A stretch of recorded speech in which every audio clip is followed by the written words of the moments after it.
हर साल कार्तिक शुक्ल पक्ष में पड़ने वाली एकादशी को देवउठनी एकादशी, देवउत्थानी एकादशी के नाम से जाना जाता है।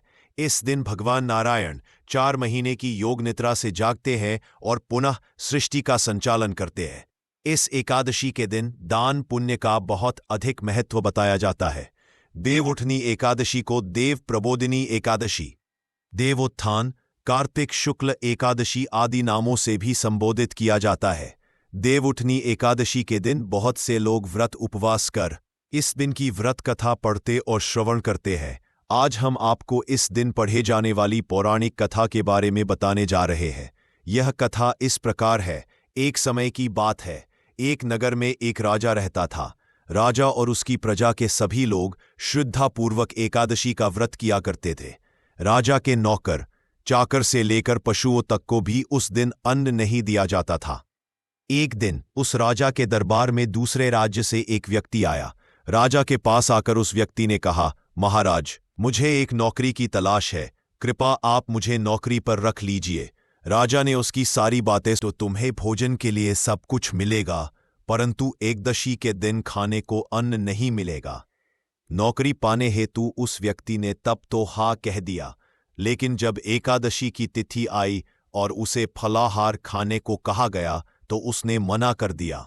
वह राजा सामने गिड़गिड़ाने लगा और कहा, महाराज, इससे तो मेरा पेट नहीं भरेगा, कृपा मुझे अन्न दे दीजिए, अन्यथा मैं भूखा ही मर जाऊंगा। नौकर की यह बात सुनकर राजा ने उसे शर्त की बात याद दिलाई, लेकिन उसने अन्न की जिद को नहीं छोड़ा। तब राजा ने उसे चावल, दाल व आटा आदि दिए।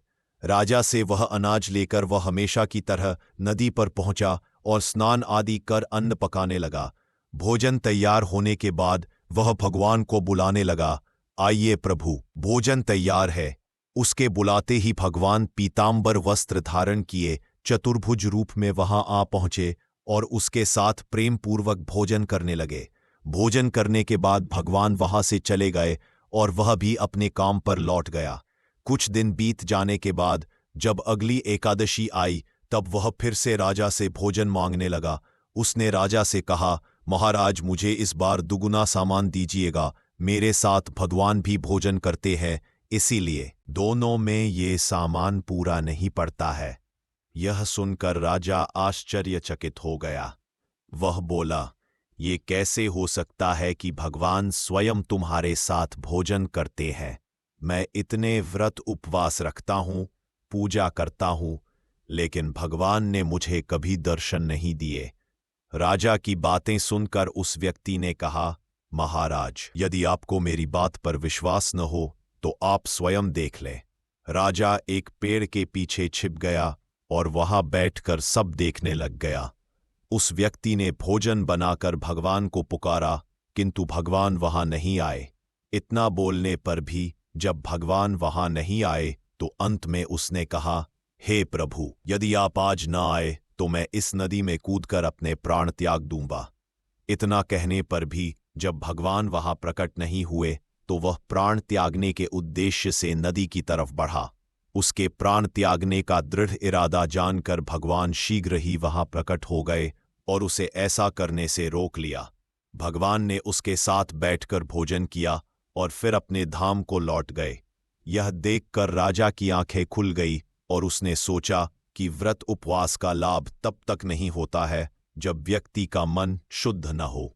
यह देखने के बाद से वह भी मन से नथिंग व्रत उपवास करने लगा और अंत में मोक्ष धाम को प्राप्त हुआ।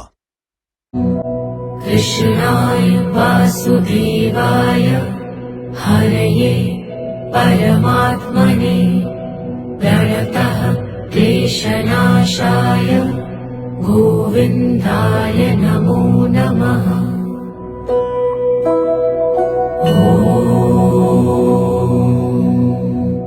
कृष्णाय वासुदेवाय हरये परमात्मने प्रणतः क्लेशनाशाय गोविन्दाय नमो नमः।